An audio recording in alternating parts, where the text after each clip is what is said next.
Good afternoon, ladies and gentlemen. Welcome to the Committee of the Whole meeting for Wednesday, August 1st. I would ask that you all please silence your cell phones as we begin so we don't have interruptions from that. We have 13 items on our agenda today.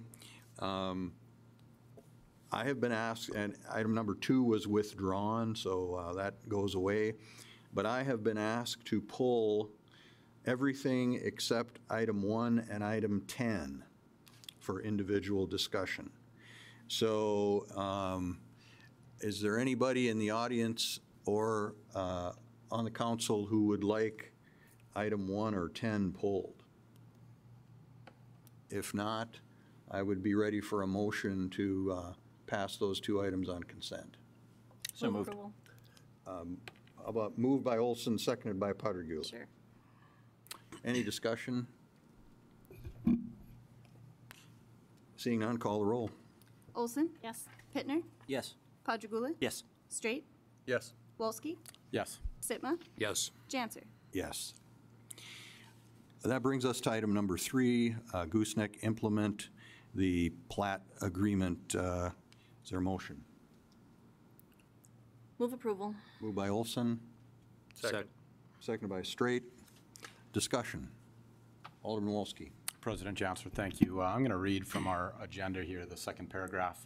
The developer wishes the portion of the property be rezoned from agricultural district to general commercial district C2.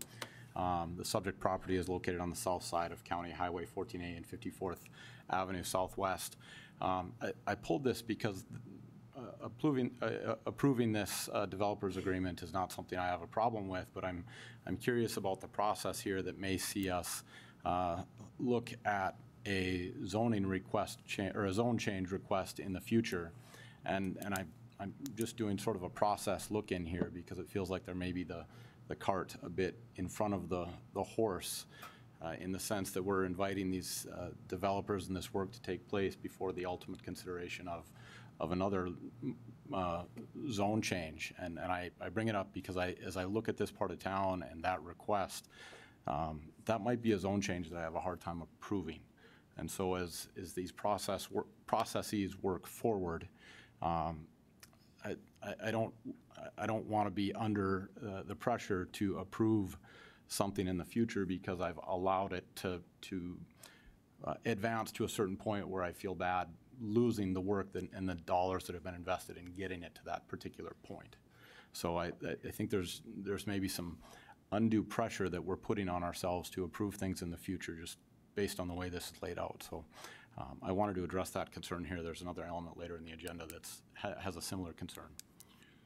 Okay. Is there anybody from the staff that wants to speak to that or explain what we're doing here with this?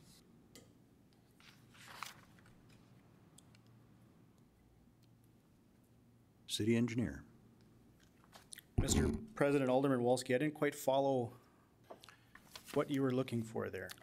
I'm not necessarily looking for anything from staff, but I'm expressing a concern about a process that leads us a fair ways down a particular path. And then because we've invested time in getting to a certain place and then we have to make a decision, there is pressure on us to advance it beyond that particular place. And so as we're approving this developers agreement today, which I don't have a problem with, but what I'm seeing in our future is the likely consideration of a proposed zone change. And I think that is something that I will probably question in the future. And so I question a process that invites us to complete this work first without kind of acknowledging the steps that may yet be in front of us. Sure. Mr. President, Alderman Wolski, would you like maybe in the future some sort of breakdown as to the path that these sort of things take to help explain? Is that what you're looking for? I think that would be helpful. I think it may also be helpful for developers who are investing in this process to know full well that as they take these steps, this may be incrementally, this may be developed over several months, that these decisions may be questioned at a very late stage after a lot has been invested. And so I also question whether there might be a change to our process that allows these things to kind of be considered in their entirety and given sort of the stamp of, go ahead with this, because we would anticipate this being approved at every stage, or we would have some questions to raise at an early stage. And it's mostly a matter of saving work and resources in these processes and then feeling obligated because that has been invested to approve. Mr. President, Alderman Wolski, I would say this one is kind of a special case. The initial first reading of the zone change happened a couple years ago. And then this project just sat kind of in the stable for quite a while, and now the developer wants to complete this. Well, part of that step now, before we can record a plat to have the second reading of the zone change, was this developer's agreement. And now, consequently, most of the improvements are already done. The intersection turn lanes have already been done. That was done a couple years ago, the lighting. So really all that's left if the developer wants to move forward is develop the site. And we just wanted to get this agreement processed and done so they can record the plat. And the way that our process works now is we can't do a zone change until the plat is recorded, because you might be changing a zone on a parcel that doesn't exist, and which we've had before.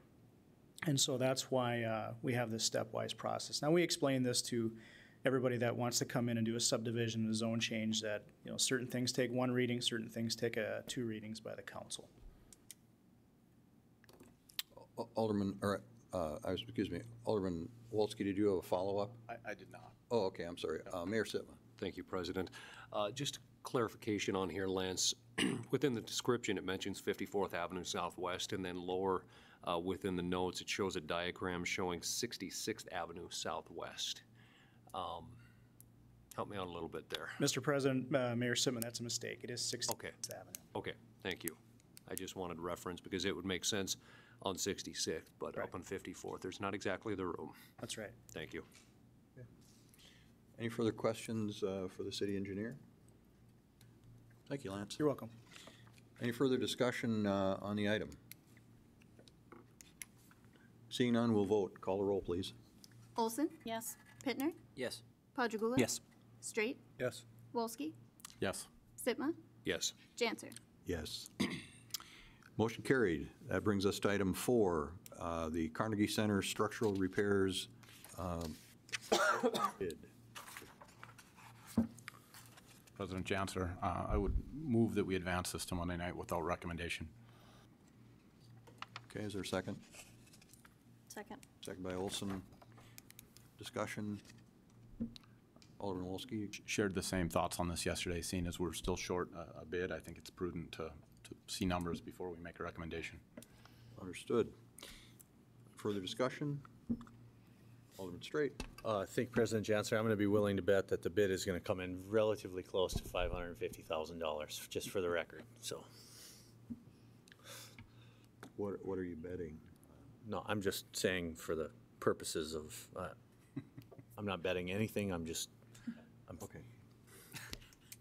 Mr. Jonason. Mr. President, members of the committee, I forward a memo to the city clerk. We opened bids on this yesterday.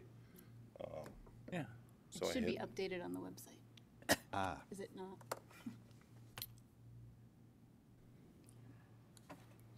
if you'd like me to kind of recap, well, Yeah, why don't you You're do that looking while for we that, find that in the, we, My agenda didn't get Yeah. updated, the one I'm working off of, so. No. we opened bids. Bids came in at $560,200. There was a total of $550,000 set aside for this project to include all the engineering. So in order to go forward and award this, there were some other items in the bid that were included that we got bid costs on, repairing some of the brick if they're damaged, because this is a unique project. The Historical Society requires that all of the brick on the outside be reused and it has to be removed by hand using no power tools. So it's kind of an unknown on if any of the brick,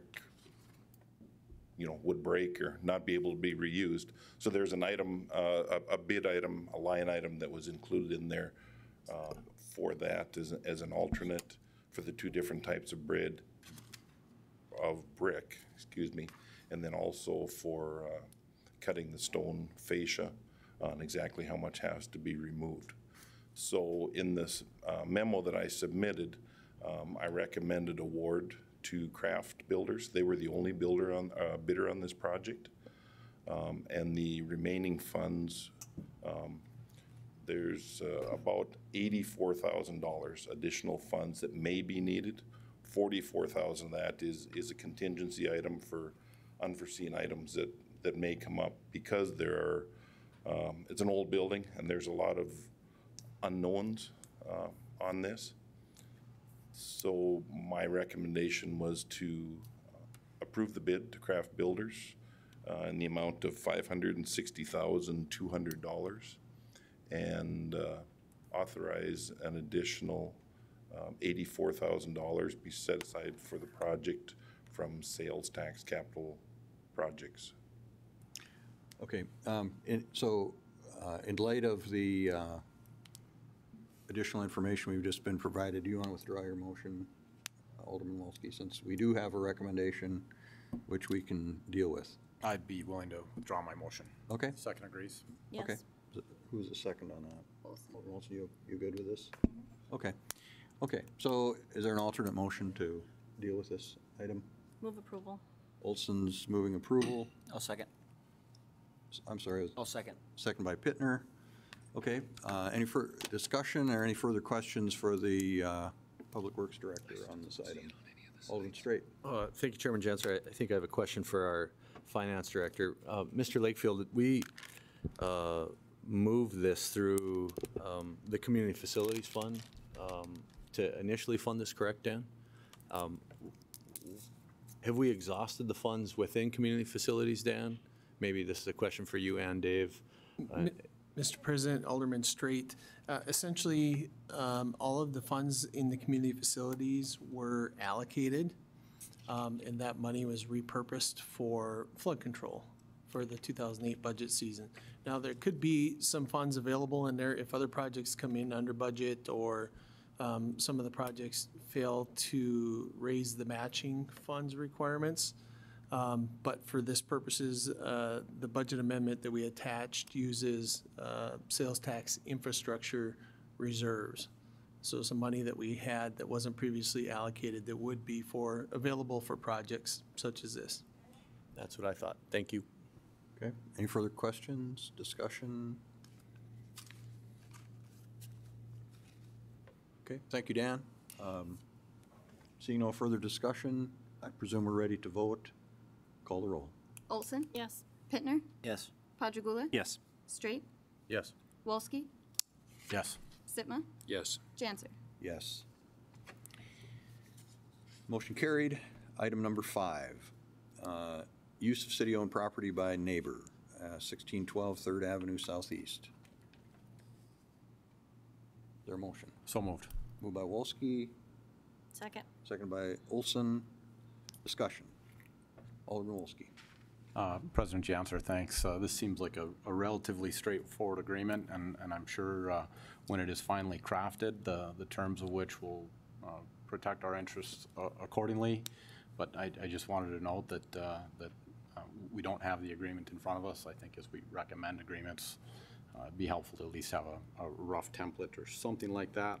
This was one where I think it would make sense to make sure that we have an out clause, things like that, to address this. So just a clerical thing.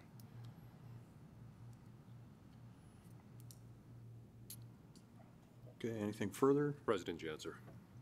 Mayor Sitma. With the lot itself, was that acquired for use of future flood control? Or was this one of the lots that was picked up through acquisitions with unknown purpose? I'm assuming we're talking about the 1612 3rd Avenue Southeast, correct? Mr. President, Mayor Sitma, yes, it was a lot that was acquired after the flood. I believe it was one of the blighted properties lots that the city picked up. It was one of the blighted properties. Okay, thank you. Further discussion? Seeing none, please call the roll. Wolski, Yes. Sitma, Yes. Janser, Yes. Olson, Yes. Pittner, Yes. Padragula. Yes. Straight. Yes. Motion carried. Item number 6, sale of a surplus street sweeper to the city of Surrey. Can I have a motion? So moved. Moved by Wolski, Second. seconded by Olson. Any discussion? Alderman Wolski. Perhaps a question for Mr. Jonason. The general policy on equipment that we might not be using as much anymore, I bring it up because as I've driven by Public Works recently, I've noticed a number of our older garbage trucks and trash compactors back behind. So I'm just kind of looking for a general sense of how we treat these situations, and particularly that equipment as we head into the budget season. Mr. President, Alderman Wolski, a lot of that equipment out there, we try to advertise, see if we can get something for it in talking to other communities or actually placing ads, seeing if there's any contractors, haulers, or anything that are interested in any of it. Initially, when we bid the equipment, we talked to the suppliers to see if there's any value in trading it in. In this instance, when we're looking at trading it in, the suppliers more or less said, we don't want a 20-year-old street sweeper. It's not worth anything to us. And if we give you anything for it, we're just going to raise our bid price. That's why in this instance, we held on to the sweeper. Fortunately, Surrey posed an interest in it and offered something for it. In the past, we provided a street sweeper. We gave one to the Park District, a garbage truck we handed down to the Park District or another government entity to help out with things that we had been helping them service with. So it actually freed up some of our resources. Some of the packers and the trucks, the reason you see the packers sitting out there is we actually repurposed a lot of those trucks. Instead of purchasing new trucks, box hoists, we took the packers off of them. We turned 2 of them into water trucks that we needed, one in the street department, one in the water and sewer department. And we took one and put a box and hoist on it for our street department because there was still usable life in it. So we repurpose as much as we can and try to get whatever we can out of what's there. And if it doesn't, we can't get any offers, then it'll eventually go to one of our auctions in the spring or the fall. Any further, Alderman Padragula? I guess that spurs a question in my mind, maybe more for the attorney and this finance director. Does the city have a general policy? I mean, I'm pleased with what I'm hearing, Dan, and it sounds like you really are going all out and we could sure use the $5,000. But I guess I'm wondering, do we have a standard policy on surplus equipment? I know the state of North Dakota has something in its policies or laws or whatever. Do we have anything like that that specifies this for all kinds of property and all kinds of departments? City Attorney? President Janser and Alderman Padragula, we do have an ordinance for surplus personal property, and we also have an ordinance relating to the sale of real property. I don't have them in front of me right now, but we do have ordinances on the books. Do you remember if it specifies the kind of rank ordering that Dan is talking about? Janser and Alderman Padragula, it has different provisions relating to the value of the property. Some allow the city manager to sell a piece of equipment. Others require council approval before the sale. And then there's also the auction. Would you happen to know where that is in the city code? I think it's section 2-4. I'll look it up. Thank you. The surplus property. Okay. Thank you very much. Any further questions, discussion on this item? Thank you, Dan. All right, seeing no further discussion, we will vote. Please call the roll. Wolski, Yes. Sitma, Yes. Janser, Yes. Olson, Yes. Pittner, Yes. Padragula. Yes. Straight. Yes. All right. That motion passed. Item number 7 is the storm sewer crane truck bid award. Is there a motion? Move approval. Moved by Olson, Second. Second by Straight. Discussion? Alderman Wolski? President Janser, this relates to my concerns brought up earlier in terms of having a process here that feels like it's putting pressure on us to approve this. This is a budgeted item in 2018. There were discussions around it last fall. It's been about a year since we've had those discussions. Seeing as this is a $100,000 expense, I wonder if the process wouldn't be better served with a approval to put an item like this out for bid prior to putting it out to bid and then having it here for us for approval, similar to what we would have done with the Carnegie Center last month in terms of approving that to go forward for a bid, even though that was a budgeted item. I'm not sure if that happened. I don't think it did, Dan. Because this is budgeted, you guys have been somewhat loosely authorized or formally authorized to put this out for a bid and then bring it to us for approval. But with a $100,000 expense, I just wonder if it wouldn't be better to have discussions on these items before we've issued the request for proposals and gone through the work of bringing these forward. Mr. President, Alderman Wall, I'll let you know what I know about this because it has been discussed in the past.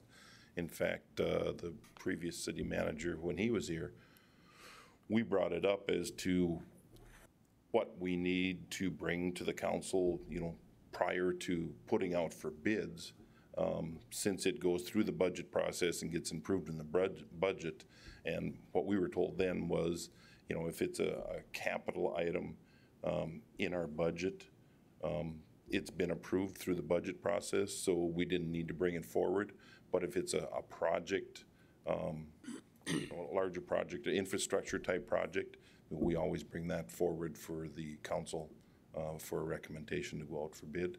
So that's how we've done it in the past, but certainly if you'd want to see all capital items brought forward before we go out for bids, we'd glad to do whatever you'd like. Okay, thank you, Dan. I guess I would express a different view of this. I think by in these capital items, by vetting them during the budget process, having Q&A sessions, asking, what it's for, why we're going to replace it or buy it. I think we are doing that process, and so to come back to us every time we get to the point of actually making a purchase or asking for bids, I think is redundant, and I wouldn't particularly be in favor of it. But any further discussion or questions? Alderman Straight? Thank you, Chairman Jansen, for your comments. I guess my only thought is what we're going to talk about over the next couple of months in regards to the budget. Economic conditions can drastically change in 6 months.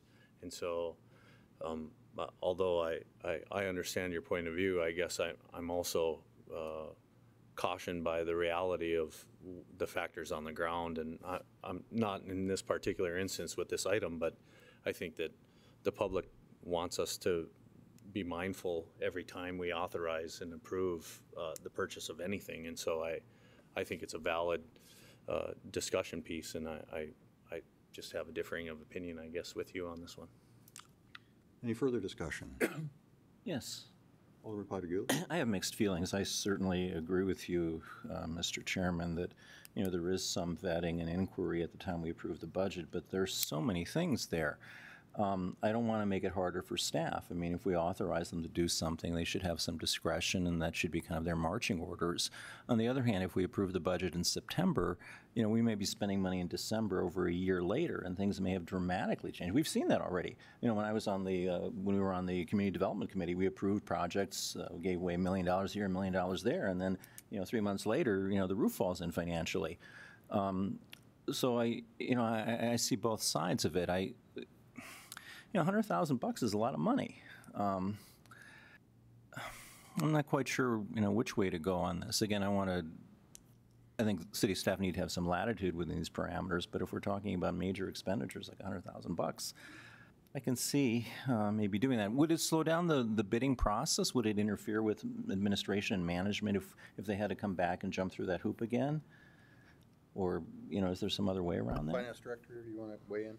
Mr. President, Alderman Padragula, it would add another layer to the process, and obviously it would be another trip in front of this body for the approval to go to bid for these items.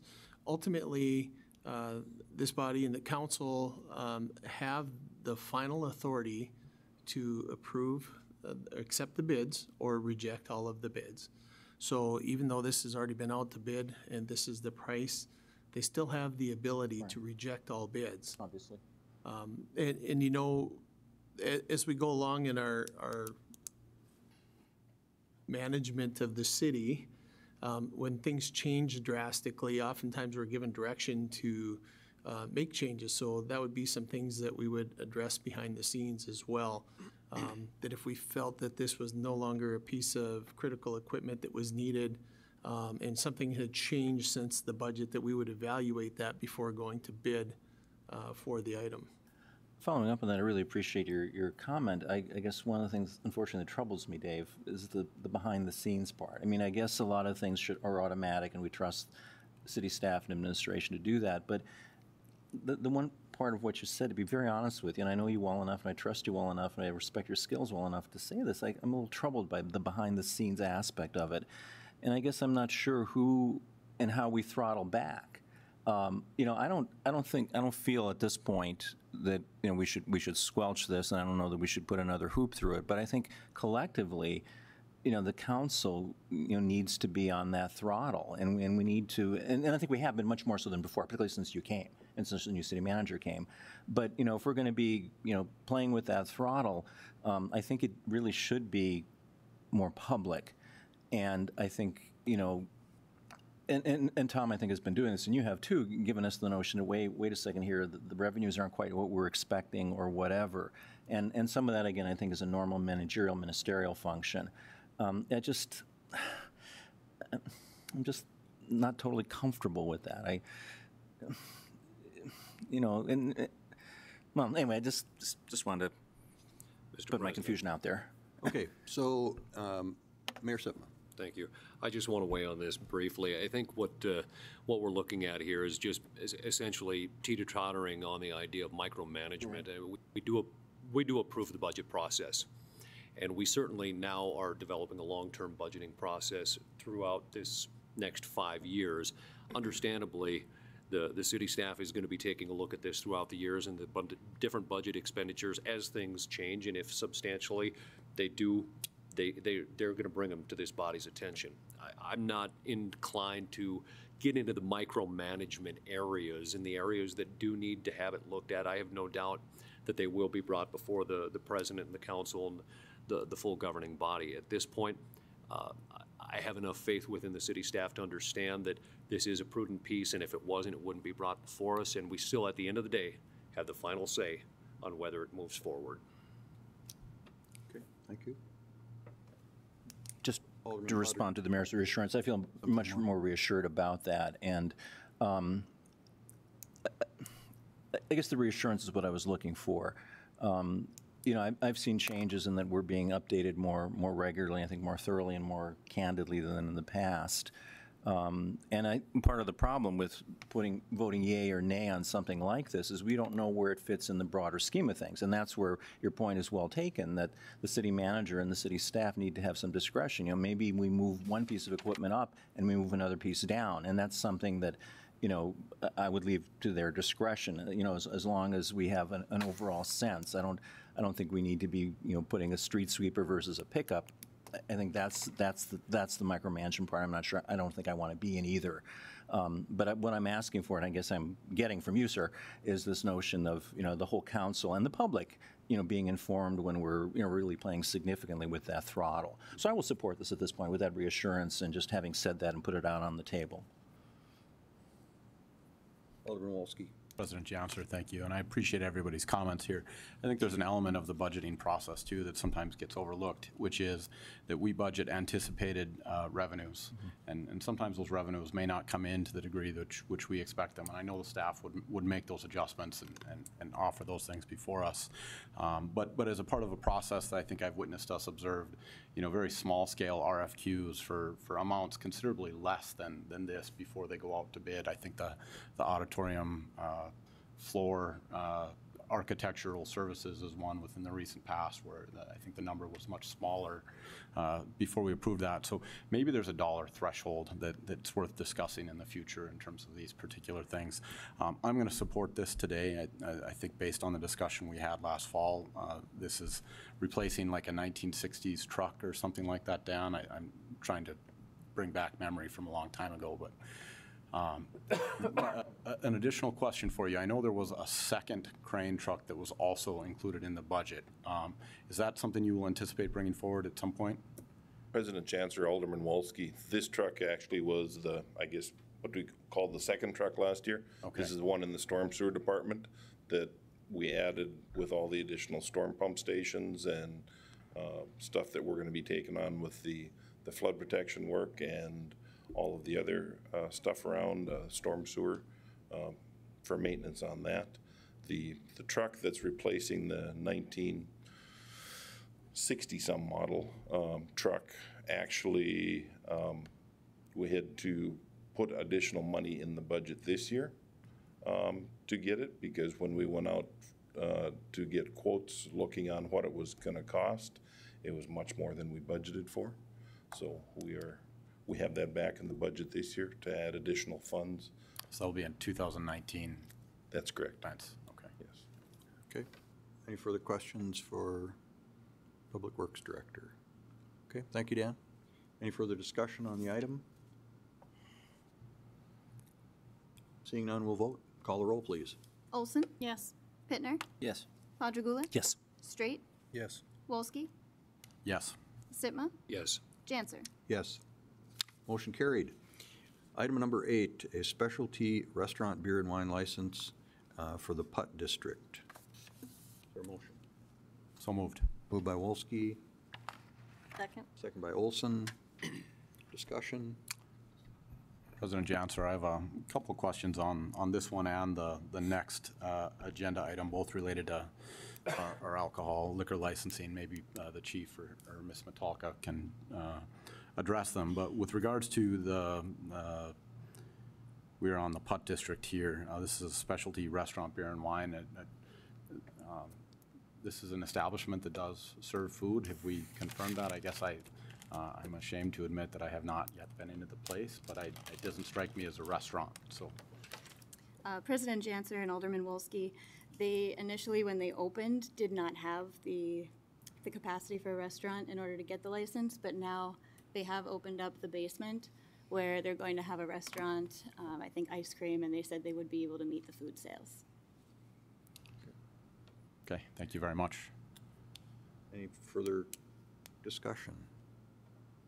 Alderman Wolski, I'll once just again. share what I think is an exciting concept that is growing downtown, and I think that's a sign of good things that are happening, so I'm appreciative of their investment.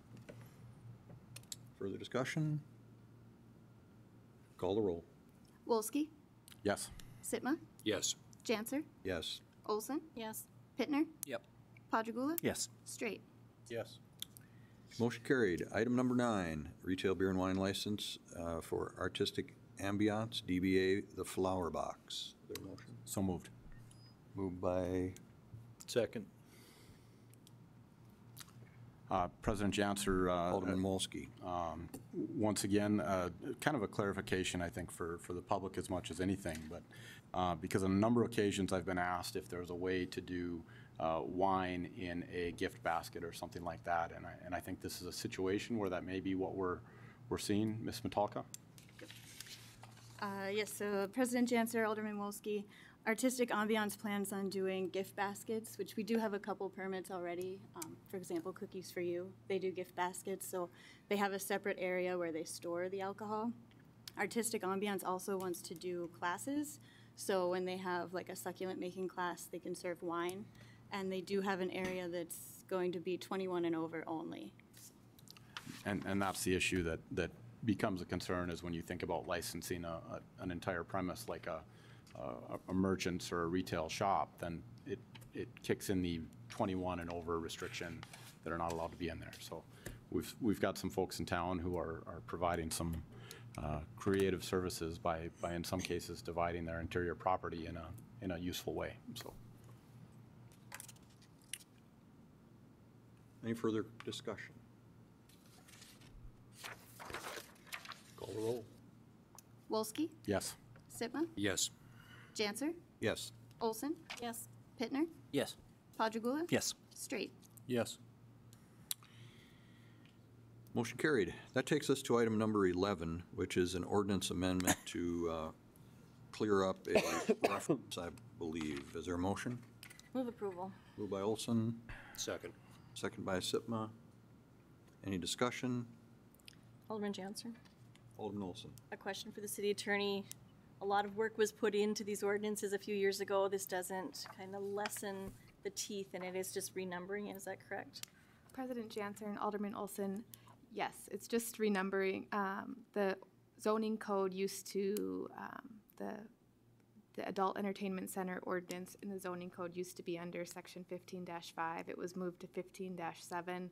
That was never changed in the regular city ordinance, and so it's just updating that. It still has all the same requirements. There's no substantive change other than just the section number. All right, thank you.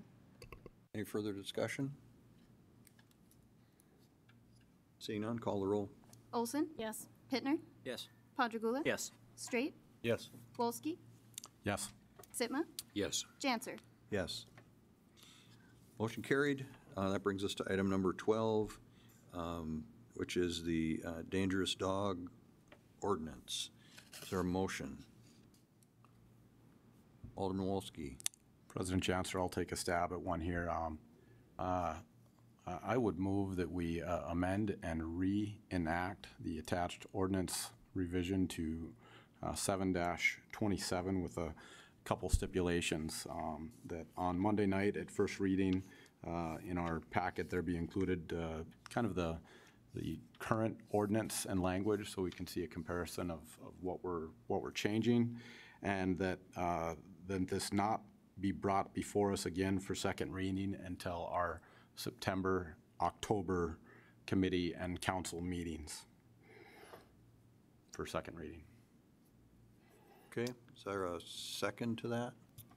Alderman Padragula? I'll take a bite. I'll second. Okay.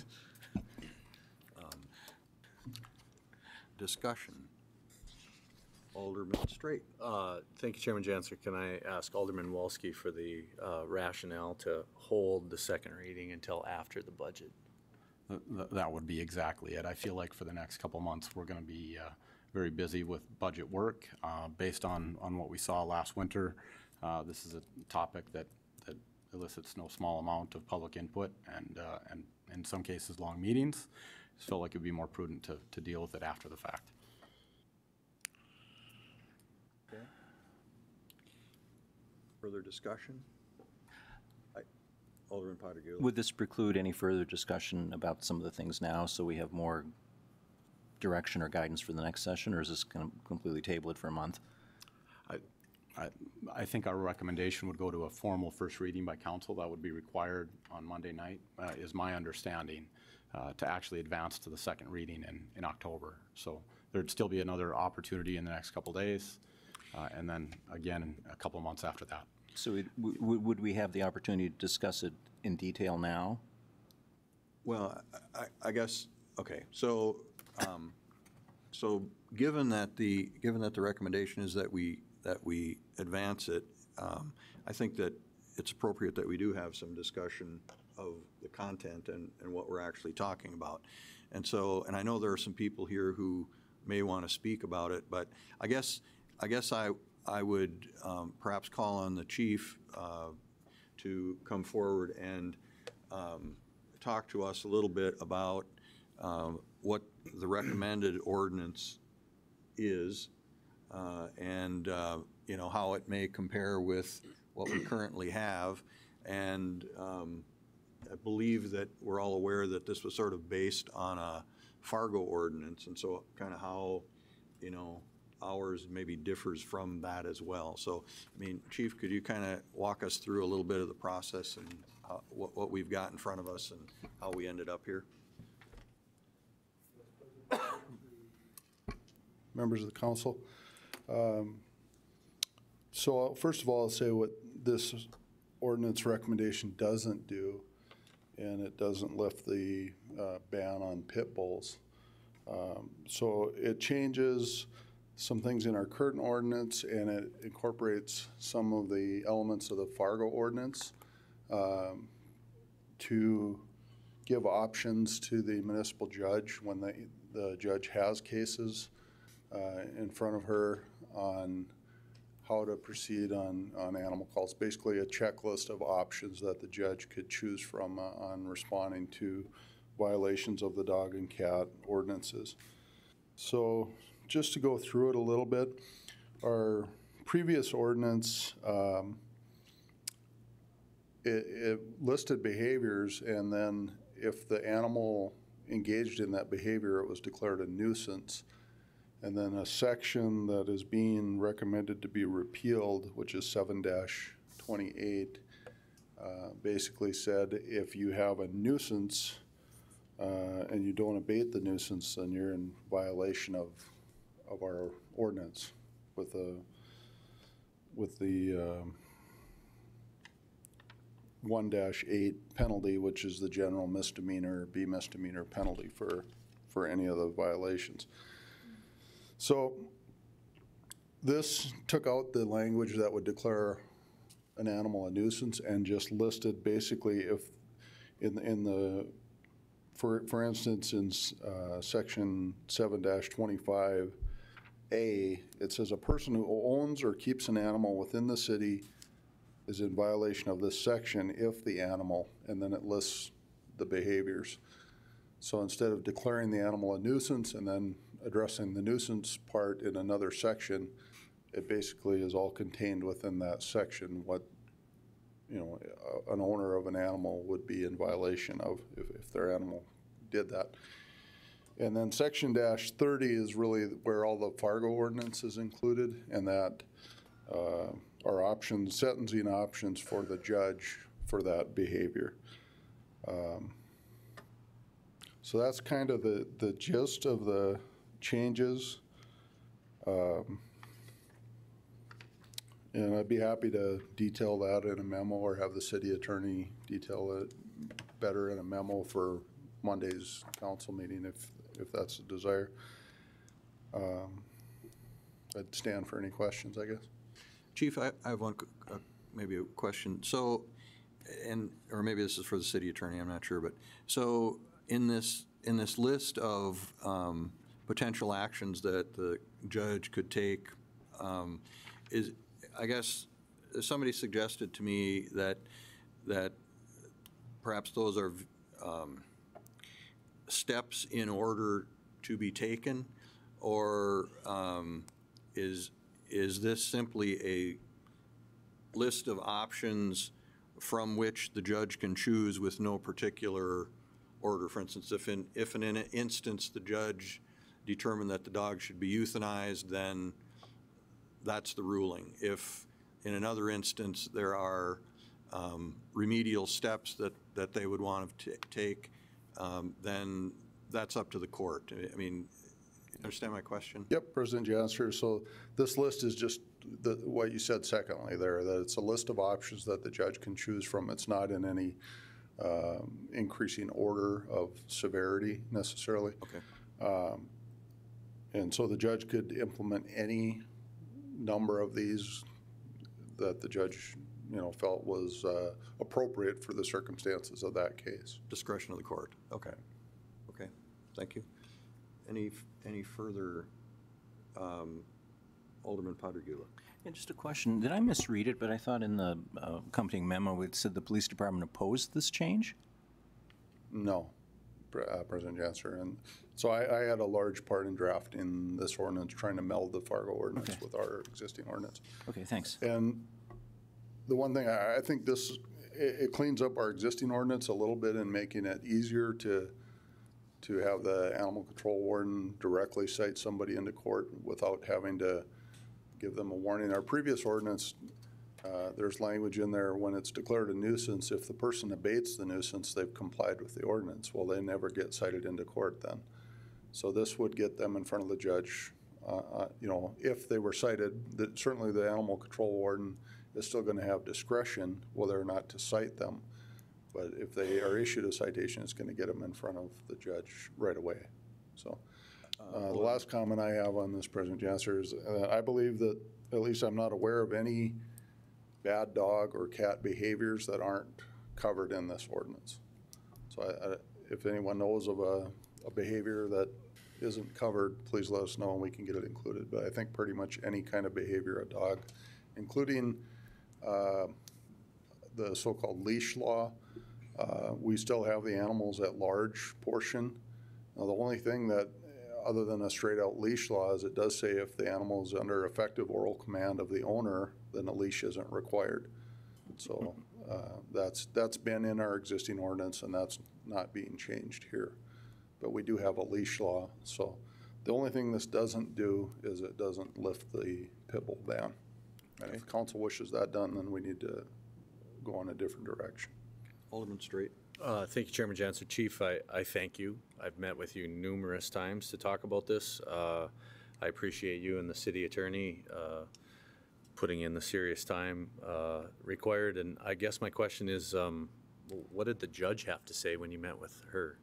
I have not met with Oh, the you judge. have not met? Okay. I would be curious if you established that meeting and if there are questions, having chaired the committee, I'd be more than happy to join and do the best I can to flush out any questions. And just for information, so the judge lists a bond schedule for violations under the city ordinances, and under the bond schedule, these would all be $200 bonds required. That doesn't mean that she can't exceed that. There'd be misdemeanor level crimes, except for if it specifically says it's an infraction, which isn't in the changes here, but there's one in another portion that specifically says it's an infraction. But otherwise, if there's no other penalty listed, then our city ordinance says that it's treated under 1-8, which is the B misdemeanor. And so she has set a bond for all of these offenses for $200. So that's kind of the starting point for a fine. Chief, what would the maximum penalty be for a violation of this ordinance? $1,000, I believe. So. President Janser, for a B misdemeanor, the maximum penalty is a $1,500 fine in 30 days. Okay. One other question, Chief. I know in the Fargo, because I believe we received a copy of the Fargo ordinance to review as well. And in there, they have a section about potentially dangerous animals. And then it's potentially and dangerous as sort of two separate sections. And it looks like there's sort of a similar process for potentially dangerous. You end up in the court as an accused animal or pet owner or whatever. And it doesn't look to me like we're including that in our proposed ordinance. Can you talk to that briefly? Sure. President Janser, members of council, really the Fargo ordinance in my reading of it is designed as a substitute for a pit bull ban. So as long as we have our ban in place, I don't think a lot of those elements of the Fargo ordinance are necessary, including the potentially dangerous dog portion of it. So we have the potentially dangerous dog portion of the Fargo ordinance includes what is now in our dangerous animal prohibited, the behavior of when unprovoked chases or approaches a person, including a person on a bicycle, upon streets, sidewalks, or any public or private area other than the owner's property in an apparent attitude of attack. So that's kind of the key Fargo part for having a potentially dangerous dog. It hasn't actually bit somebody, but it has showed aggressive behavior towards somebody, then in Fargo, it can be declared a potentially dangerous dog, which then kicks in registration fees of $200 a year and a number of other restrictions that are put on that dog. Under this suggested ordinance, the judge can impose those same sanctions, but it would be coming from the judge instead of directly from the ordinance. And it would avoid all the, what I would call bureaucratic part of registering with the police department, paying the $200 annual fee, and a number of other kind of bureaucratic elements of the Fargo ordinance. Chief, do you feel that your current staff is adequate to deal with the enforcement and whatever kinds of other activities would be involved if this ordinance were adopted? President Janser, members of council, the behaviors that are covered in this ordinance are largely covered in our current ordinance. So I don't think that passing this is necessarily going to increase the workload. But when you talk about the workload of our current ACOs, they handle about 2,500 calls a year, and we have 2 animal control wardens, which means they basically work Monday through Friday. One works in the daytime hours, one works in the evening hours. And the patrol officers handle the calls on the weekends. So that doesn't account for any sick leave or vacations. You know, at times when we're running with 1 ACO instead of 2, then patrol just picks up that slack. So, I mean, I haven't included a request for a 3rd ACO in the budget, but if we had a 3rd one, it would be able to, that person would be able to cover a lot of those gaps in our current coverage with animal control, which would just lighten the burden on patrol. Okay, thank you. Any further questions for the chief? Okay, thank you, Chief. Appreciate it. Any further discussion? Anybody in the audience who wishes to? Alderman Padergula. Yeah, I had 3 questions I wanted to ask the city attorney, and I also had some substantive, and again, I'm not sure this is the time or we should wait till later to issues to address. The 3 questions I had for the city attorney, first of all, were in terms of the proposed 7.27 dangerous animals prohibited. The line in A2 of an apparent attitude of attack. Is that specific enough? Or, again, I don't know anything about statutory construction, you do. Would it help or hinder if we had a clarification? The thing I was thinking of is that I've encountered lots of dogs, and it wasn't, I mean, to me, they seemed clearly very hostile. I don't know if they were going to attack, but it was very unnerving to have them engage in these behaviors. And I was thinking of something like, and again, if this is appropriate or would be helpful or harmful, as an example of apparent attitude of attack, for example, snarls, lunges, charges, growls, etc. Or is apparent attitude of attack good enough to cover those kinds of situations where they don't come at you within an inch of you with their teeth bared? City Attorney? President Janser and Alderman Padergula, I think adding examples could help. That would be an element of the offense that we would have to prove in municipal court or district court, wherever the trial were to happen.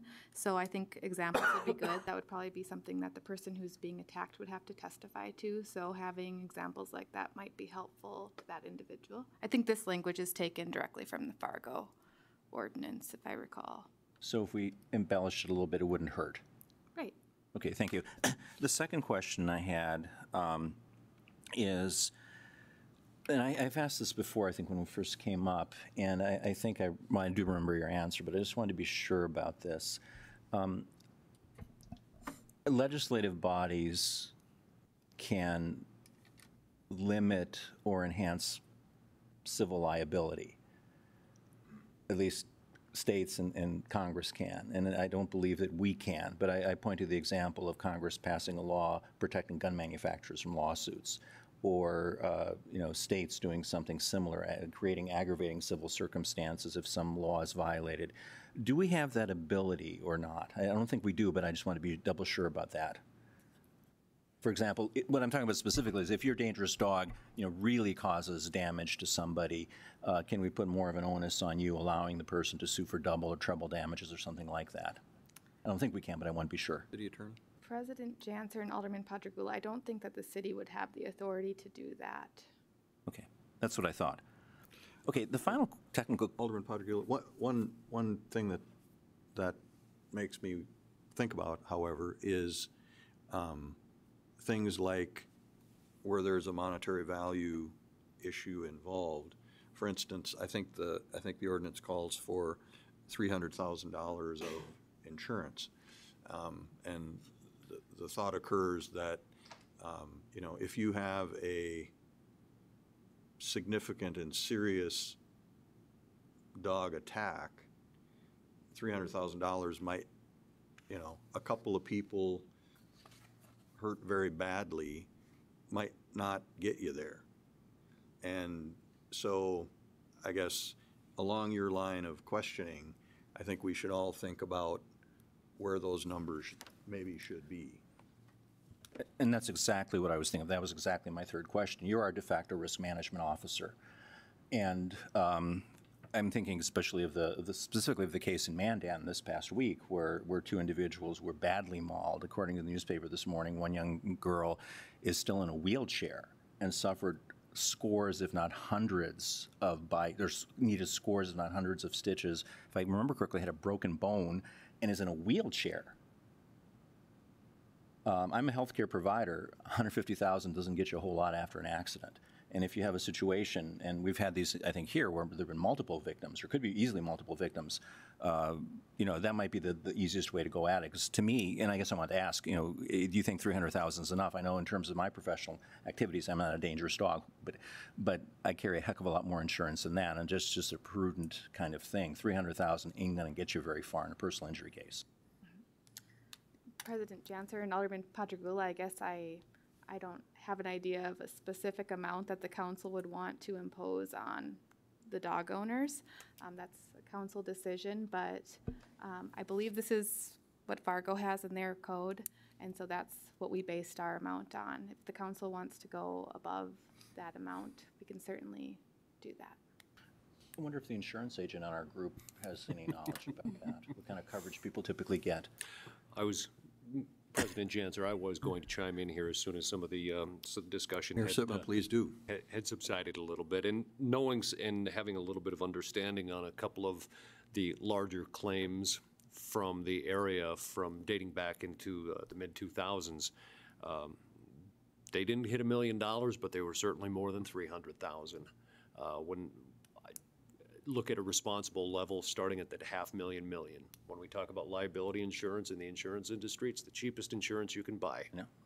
And I would say in response to the responsible levels, that's where I would feel comfortable starting at that $500,000 liability range. And for the folks that don't speak insurance, $500,000 per incident, $1 million per person, $1 million per incident. So that typically is where they fall within a lot of homeowner policies and even a lot of renter policies these days in terms of personal liability. Okay, thanks for those comments. Thank you. That helps a lot. Further discussion? Okay, so, okay. Ma'am? Ma'am, would you please come to the podium and give us your name for the record, please? Thank you very much. And that, you can kind of pull that mic down so we can hear you. Okay. Oh, I usually have to keep my voice softer. Probably won't need this. Rose Farrell. And I have a question about swooping up whatever animals that people are trying to find homes for. So does this mean that animal wardens are just gonna, if you find cats or dogs or whatever, that people are trying to find help? Considering there's budgetary issues, that means they can get to go to the pound and get killed. The pound, the Humane Society, they don't take any in. I know I was trying to find homes for some cats, and I had my name on the list for 2 years. They'd call me, but I never could get those cats in. I did find homes. I found homes for 13. But, I mean, I really worked at it. That's hard work. It's hard to find. But I love animals. And I hate the thought that these animals are just gonna be walking on the street and someone comes and swoops them up and said, guess what? You get to go die now. And whoever tries to help you, guess what? They get $200 fine. I mean, that just doesn't seem, that doesn't seem all right to pass something like that. Because the people that are trying to find homes, the people that are trying to, I mean, it's not their fault they don't get spayed and neutered. That's people's fault. That's people's issue. So, when people are the ones that come to kill them, that really gets me. That bothers me. Okay. And that's all I was just wondering is everybody just gonna scoop up whoever you see on the street and say you get to go to the pound? Okay, ma'am. Alderman Straight? do you- Chairman Janser, thanks. Ms. Farrell, you and I visited quite a bit over the animal control Absolutely. meetings, and no, that's not the intent of this, Okay, to come good. in and scoop up any of the animals. We know that there are a lot of kind-hearted souls in our community. This is just to address the dangerous animal piece. Absolutely. And so I'm living next to one of them. trying to kind of find that Yeah. right balance, as you know, and trying Absolutely. to start somewhere. So that's really what this is all about. Okay, well, I feel better now. Because, it takes a lot of time, and I'll tell you, it takes a lot of money. It does. I'm not kidding. Right. Took me a year and a half and probably about $2,000 of my own money to try and find homes for these cats. And half of them weren't found homes for, because the animal wardens took them. But half of them, a lot of them did. But it costs a lot of money. There's a lot of people that really do care. And I think you need to take that into consideration, that you can't legislate empathy. It's true. You can't legislate a heart. You can't. No matter what you do, you can do what you want, but you're not going to legislate a loving heart. And that's something I think needs to be remembered. Well, you're talking about fines and all that, is you're going to find people that just, it's not, you don't go looking for them, they come find you. And you're not going to just turn them away and say, oh, no, you can't eat because someone wants to send you to a pound and kill you. I think, if anything, more money should be given to the pound so they don't euthanize so many. Okay. Ma'am, thank you for your remarks. Absolutely. Appreciate you appearing here, and thank you for your remarks. I feel better now. Okay. Glad to hear that. Okay. Anyone else wish to comment?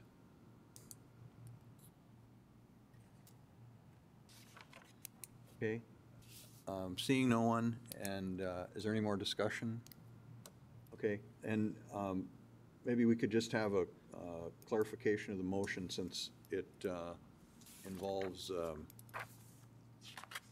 passing this recommendation, but then delaying the second reading, I believe.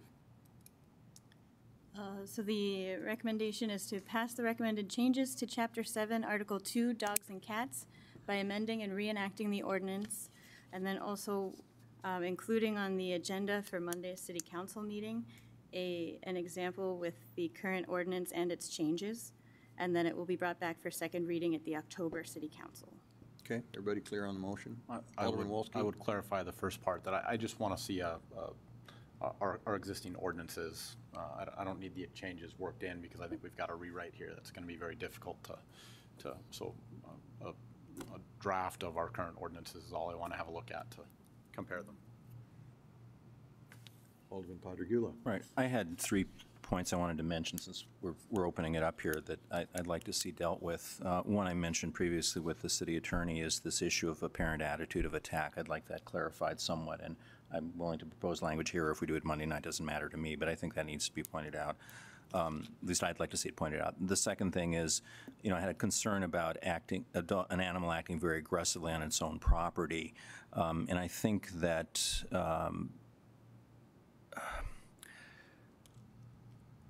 what I'm trying to get at here is that sometimes you walk up to somebody's door I mean, you are entering on their property, but all of a sudden the animal appears and acts very aggressively.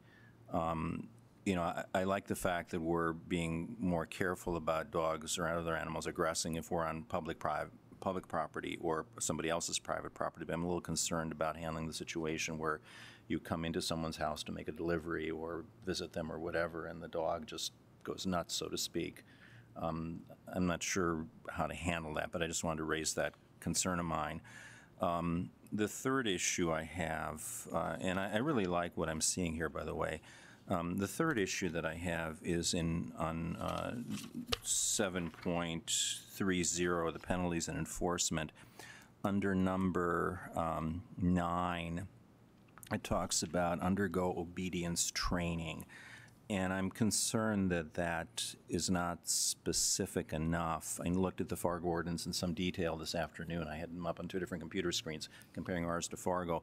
And they talk about having obedience training 16 weeks long, and also as one penalty or one requirement, I guess, to have a dangerous dog, potentially dangerous dog. The other is to have the training credit, or have the animal pass an AKC canine good conduct, or good, I can't read my writing here, good canine good citizen test.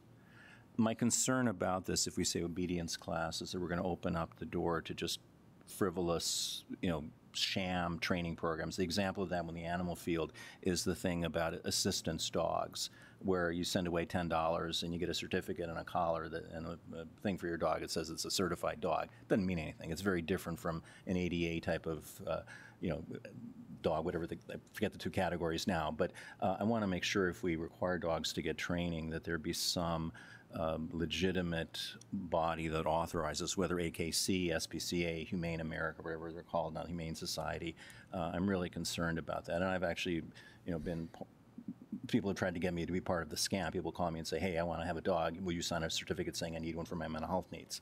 I'm sorry, I'm not going to do that.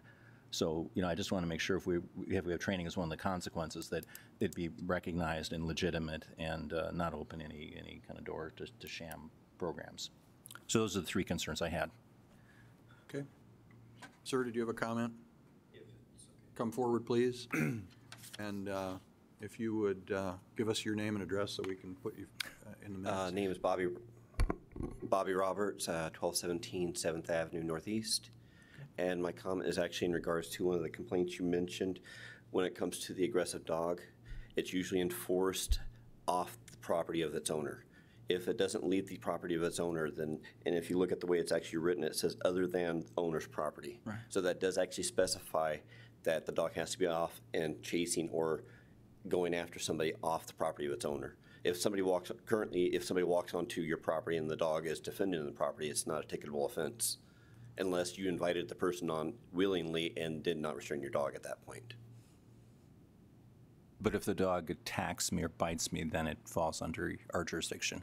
If you were invited onto the property and the owner of that dog does not restrain the dog, knowing that there's a potential, then yes, he could be ticketed. But if you come in to the property uninvited and are basically, in a sense, trespassing, and then the dog's protecting his property, then it's not a ticketable offense.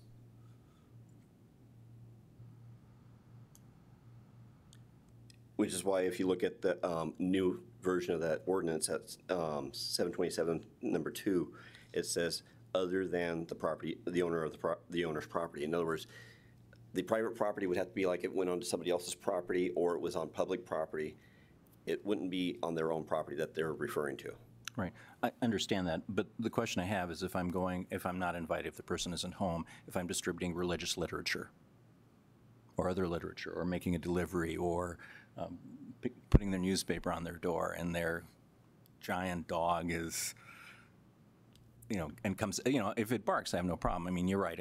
But what if the dog actually attacks me? What if the dog actually bites me then?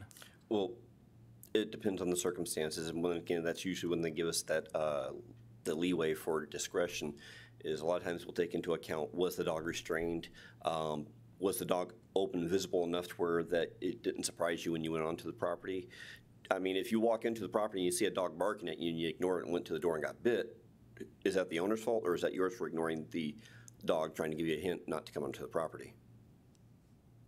Most of the time when this happens, the people are usually walking past a fence, which is why the fence is there, is to keep the dog from being able to get to you. Or it's usually restrained in some fashion. A lot of times, the dog's been restrained, and which is why we don't always issue a ticket on a vicious animal violations, because a lot of times a kid will run onto a property where the dog is actually on a tether, and that's how they end up getting bit. There was a time where a guy was going to read a gas meter, and he went into a fenced-in property without notifying the owner that he was going to be there. So the dog didn't know any better and came and bit him at that time. Usually it's not just the random that the dog is sitting in the middle of an unfenced-in or untethered yard. It's usually got some restraints of some sort. The fence I was talking about was not something I penetrated. I wouldn't do that. Usually, if somebody, very rarely, so far I haven't come across one where there's been an aggressive dog that wasn't restrained in some fashion prior to getting onto the property. Okay, that makes me feel a little bit better. Thank you. Yeah. Okay, thank you, sir. Further discussion? Seeing none, we're ready to vote. Call the roll, please. Wolski, Yes. Sitma, Yes. Janser, Yes. Olson, Yes. Pittner, Yes. Padragula, Yes. Straight. Yes. Okay, motion carried. Brings us to item number. A procedural question. I had the issue with the city attorney and the malpractice thing. How should we do this? Should we submit something at the council meeting then to make those changes, make those amendments, or as an amendment? You certainly could. Okay. That would make sense. Okay, thanks.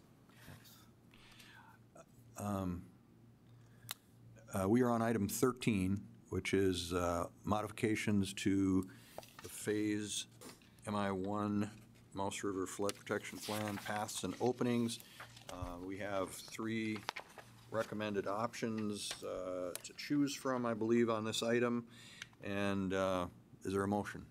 Alderman Wolski. President Janser, I would move that we add a new 8-foot opening at the Ann Street Bridge and narrow the openings at the Broadway opening from 16 feet on each side to 8 feet for a cost of $7,800. Okay. Second. Seconded by Alderman Straight. Discussion. Alderman Padragula. Question, do we have in the current plan an opening at Ann Street or not? There is not a current opening at Ann Street right now. How far away is the nearest opening that's currently planned for? It is at the, roughly the location of the Broadway Bridge, so maybe approximately 3 blocks to the west. Okay. Which would create essentially a 6-block round trip from Main Street down and back. I just had I was just going to say, in answer to your question, recalling the discussion of this from back a while ago, there was concern that, creating yet another opening to be dealt with at the time of a flood event, and some potential for, what that additional opening does in terms of the integrity of the flood wall and so forth, versus the desirability of that adjacent neighborhood to be able to directly access, during normal times, to be able to directly access that bridge crossing into downtown and so forth. So that was kind of the trade-off. And as I remember it, if I remember the discussion from the first go-around, the price tag was more vague.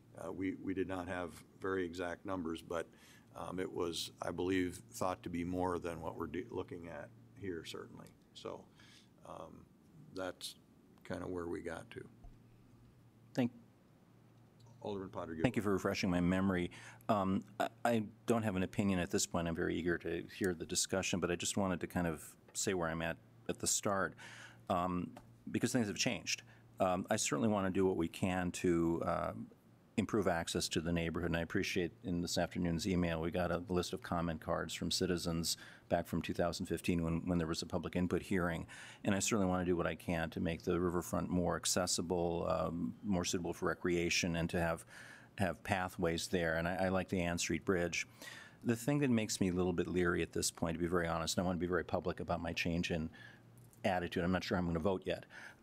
But this issue of having another opening really bothers me, and it bothers me much more than it did when I previously supported this. And the reason it bothers me more is an incident that happened, I think, what was it, whenever a few months ago we had the practice exercise, the yearly exercise at 16th Street, where the city crews were putting up flood walls. And I happened to be there, and I don't think it received much publicity. Alderman Walski was aware of it through a subsequent meeting. But it turned out that one of the barrier segments didn't fit. And there's no way they would have known that unless they had actually exercised it. And I don't know if we've still gotten to the bottom of it or not, but what I witnessed was very, very disturbing. I've said before that I'm concerned from a human factor standpoint about having to put these temporary barriers in cold weather, under sleet, rain, snow, whatever. You know, we're short-staffed as it is in Public Works and other city departments. And these people are going to be working horrible hours under very dangerous, very threatening conditions. And that's just weighing on me much more. I was really shocked by the inability to assemble that protective barrier. And again, I don't think that's widely known. The parts didn't fit. They were machined the wrong way in Germany. I mean, German technology, German engineering didn't work this time. And it took a while to troubleshoot it, and our city staff found it. What made it troublesome was we had like 40 or 50 public works people. It was beautiful weather. We had like 4 or 5 engineers there. The city engineer that was there. The contractors were there. The engineering firm engineer was there. And it took a while to figure out what the heck was going on. And eventually they were able to solve the problem, but it was very, very scary to me. And I guess I'm just very concerned about, and it's not the city's fault. I mean, it was I don't know whose fault it is, but if this had been a real emergency, we wouldn't have gotten that thing closed. And the more we have of those, and I don't know how many openings we have now, maybe Dan can answer our question, but I'm really worried. If we have some more assurance about quality control of those structures, of their construction, and you know the pins were like a 1/4 inch off, and it could be catastrophic. So I'm much more worried about that than I was when I supported it. President Janser, if I might, because I think Mr. Ackerman will confirm this, but my understanding of this proposal is actually an improvement in the circumstances under which we have to set up our temporary structures, because there will actually be a reduction by 2 of the vertical structures that go into the ground. Mr. Ackerman, maybe you can speak more clearly to the circumstances of this change that's proposed here. Let's hear from our friendly engineer, Mr. Ackerman. Good afternoon, President Janser, members of the council. I stood up to address Alderman Padragula's very valid concerns with things, only to allay a sense of fear that I think is going to permeate from this discussion if we don't set the record straight here. The reason why there was a snafu in the installation was that the pieces that were ordered are the pieces for the other side of the river. Okay, so the idea was to basically, try and establish uniformity in the off chance that when the parts are mixed up or deployed, that they don't get, we don't end up with the north side of the river parts and the south side of the river. And if we did, things would be interchangeable, so it wouldn't matter. So these were new pieces that were basically being field tested for the first time, and they were being field tested to uncover the very thing that was uncovered. So I view that exercise to be a success, and that's exactly why we do those types of things while we're commissioning parts for a very important project that has life safety implications. So this is a part of the process. It was obviously a very visible part of the process, but I guess you can rest assured that that isn't a typical occurrence when these are actually deployed during an event. So you would assure us that that issue is resolved? That issue is resolved. Okay. All right. Thank you. Appreciate that. Alderman Wolski? Ryan, since you're here, it is my understanding that on, and I think this would probably depend on the system that goes in on phase 1, be the exact same system and manufacturer that goes in that went in on the water treatment plant and on Phase 2, 3 at 16th Street. I'm not sure if we have those assurances yet, but my understanding is the vertical uprights, the heavier uprights that require equipment to install, are required approximately every 8 linear feet of temporary closure structure.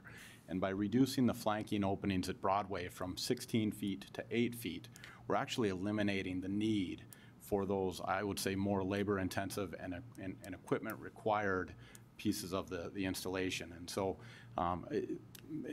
again, I think the reason this idea was crafted the way it was originally, going back more than a year ago now, was because there was the concerns over installation are valid, and so we actually tried to deliver an opening that met the needs of the citizens and the desires of the citizens, but also spoke to the maintenance and installation concerns. And I think what we have here is actually a reduction in maintenance and installation concerns.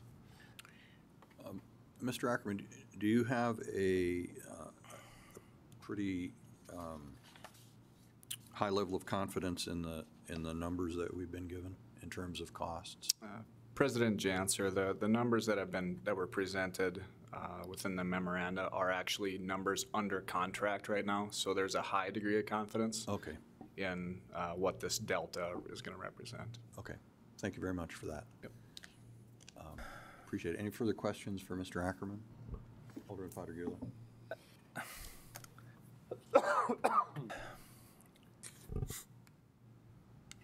I'm not sure if I want to talk publicly about this, and maybe things have changed. Maybe I misunderstood. Maybe I misheard.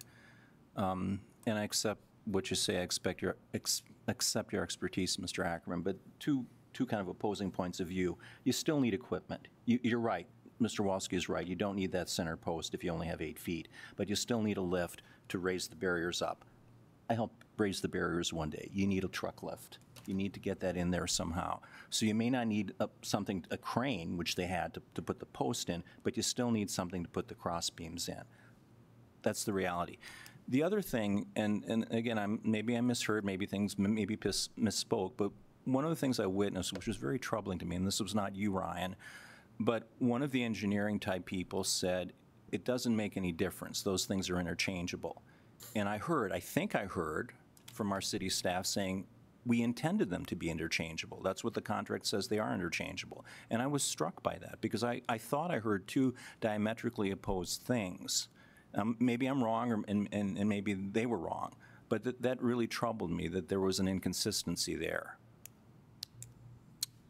Mr. Ackerman.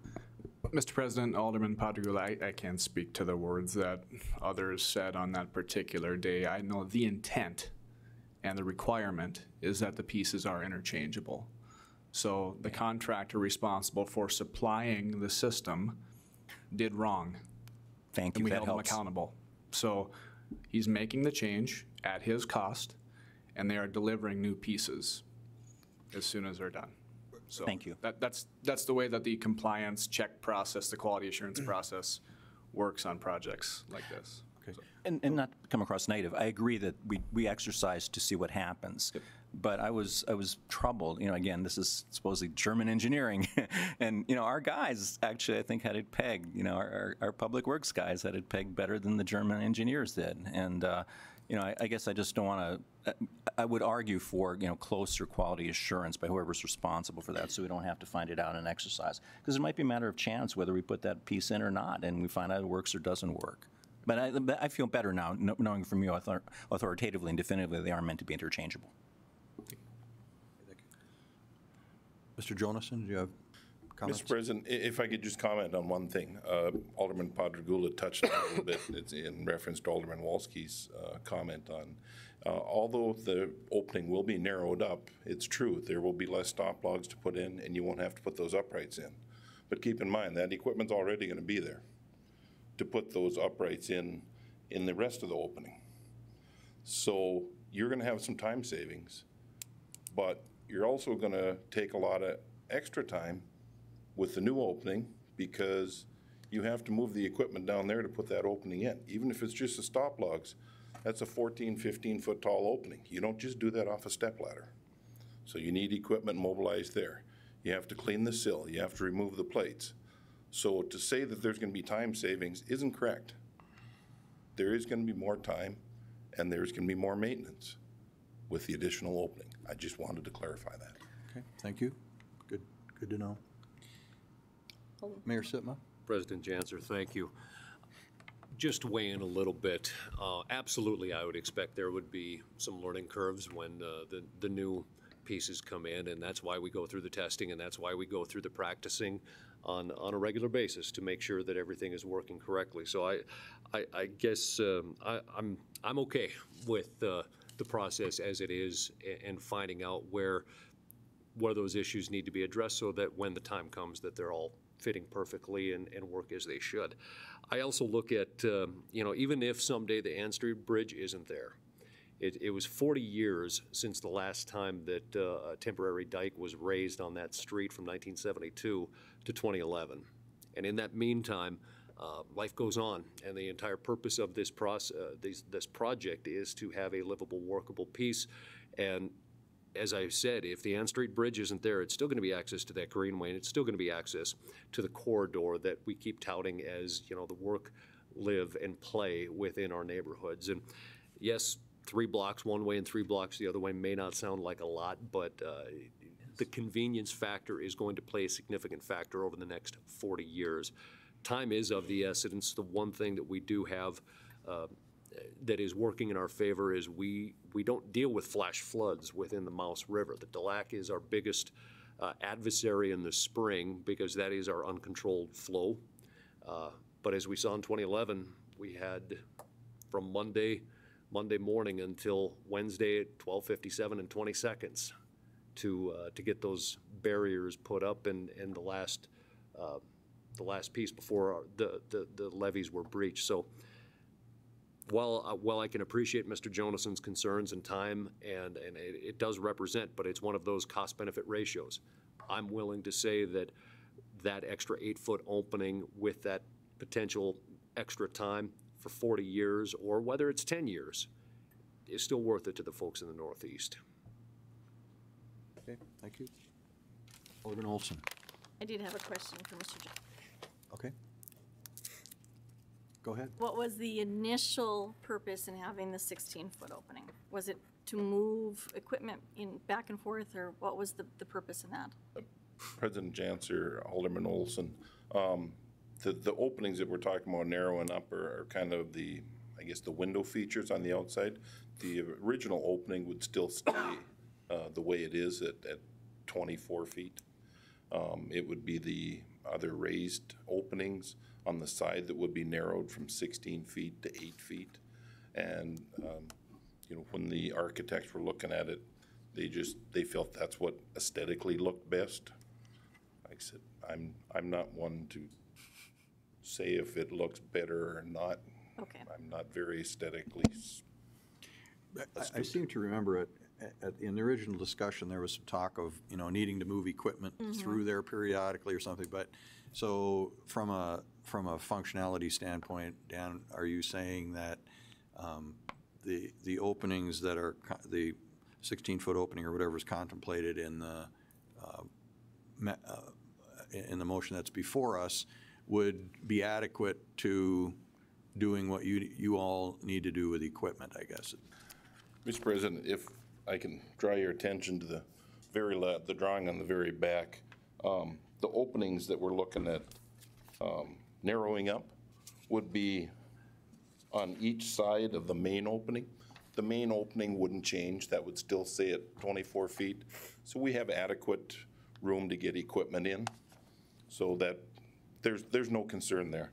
Okay. Like I said, it's picture's just, worth 1,000 words. It's just a matter of, the side openings that would be narrowed up. Okay. Thank you, and Mr. Ackerman, thank you for the pictures. Alderman Straight.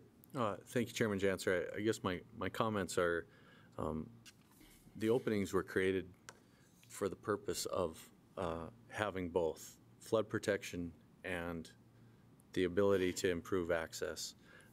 As a student at the University of North Dakota that lived through the '97 flood, saw the community come back, I work in Grand Forks quite a bit over the summer. They have 3 openings that I can count, similar to what we would have throughout their downtown, with a much larger opening for traffic over the Demers Bridge. I don't think that, I don't live in the world of fear. I've been through the flood here as well. I have my own probably PTSD.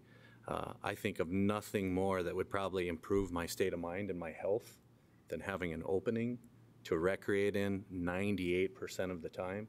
Sure, we have to be mindful of trying to protect the community of a whole, but for the dollar amount over the lifetime of the project, I don't think that this is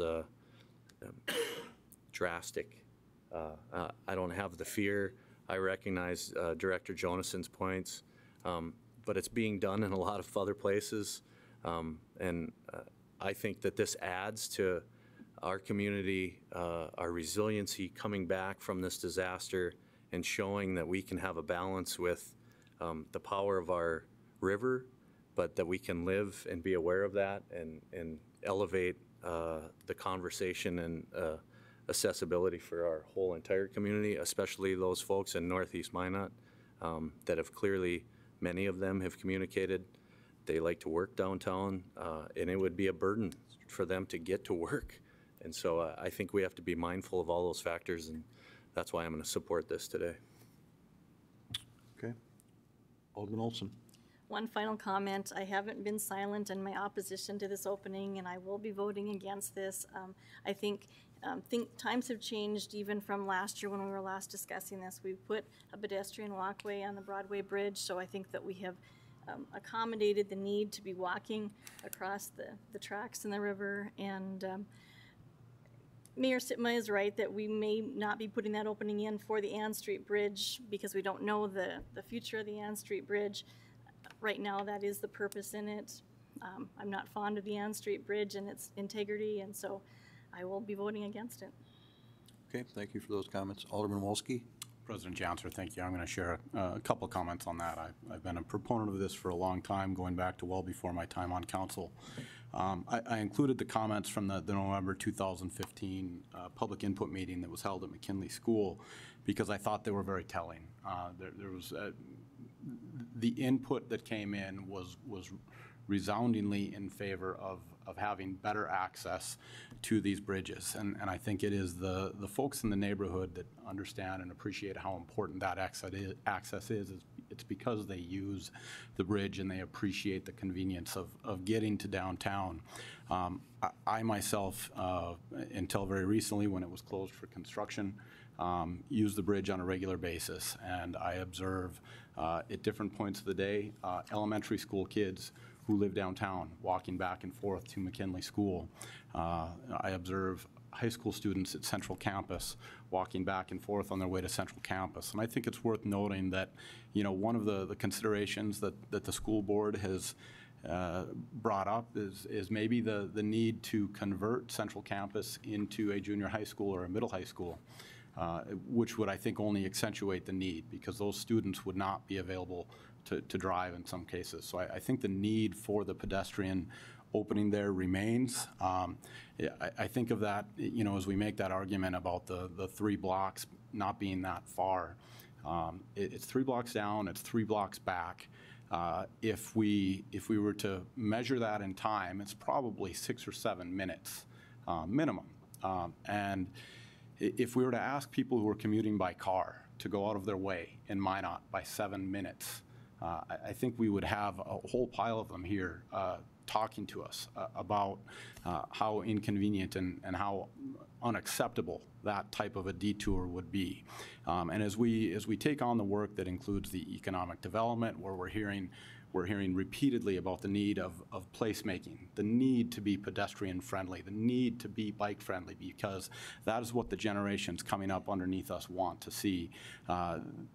This decision becomes, I would say, for me, a very easy one to make. The cost is minuscule compared to the cost of even just this phase. 7,800 against roughly 42 million.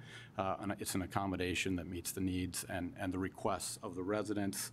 And I think it's important that we approve it today so we can prove to the citizens that we are in fact listening to what they want out of this project. Okay, thank you. Any further discussion? Mr. Jonason. Mr. President, if I could offer one suggestion, then I'm sure this is going to pass, and you know, I think it's a good deal for the pedestrians. I would just ask that you give the staff and the engineers, I guess, the ability to look at the possibility of offsetting this, whether it's 10 feet or 15 feet from the direct end of the Ann Street Bridge. And the reason I bring that up is we've talked about it amongst the engineers and staff, and I have the fear that you have a bunch of kids using this, whether it's on their bicycles or walking or running or whatever, but they're going to come down that bridge, they're going to go through that opening, and they're not going to stop and look to go out. So if you have this opening offset, at least they're going to have to slow down and go over. Because with the sight distance that you're going to have here with an 8-foot opening, the cars aren't going to see a kid if he comes shooting out of that opening. So for safety purposes. Potential safety concern. Okay. If I may, that actual accommodation was a part of our actions last July when we first brought this up. So I wouldn't suggest that the recommendations of this council have changed in that period unless there were a specific action to adjust them back. So I think that is accommodated in the request that we made more than a year ago on this issue. Okay. Is that satisfactory? Yes. Okay. Thank you. Any further discussion? Alderman Potter-Gula. Question and a comment. Question for Dan. Refresh my memory, how many openings are we looking at overall for this project? Mr. President, Alderman Potter-Gula,